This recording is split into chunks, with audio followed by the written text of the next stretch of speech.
è il marito Pravi della człowiek coordinatrice założy allenatrice sadło. dei ragazzi e delle ragazze che sono ospiti a Oderzo, ha avuto il marito chiamato al fronte ieri e non si è più sentita di partecipare a questo avvenimento, l'abbiamo sospeso, non annullato, ma sospeso in attesa che gli avvenimenti ci aiutino. Una partita per la pace domenica mattina ore 9 agli impianti di Carasi a Padova, un evento che avrebbe visto affrontarsi in amichevoli di pallavolo, ginnastica e calcio a 5 atleti veneti ucraini ospitati da diverse società sportive e russi residenti in Veneto e iscritti regolarmente alle società sportive.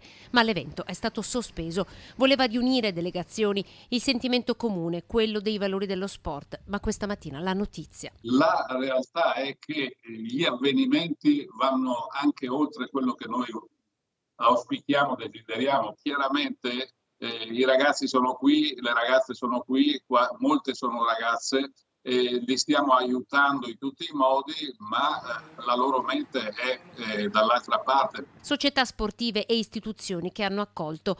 Oltre alle 16 atlete ospitate ad Oderzo, 11 ginnaste sono a Padova, 13 atleti a Bussolengo, l'Asiago Calcio ha accolto calciatori ucraini e così l'Hockey Asiago.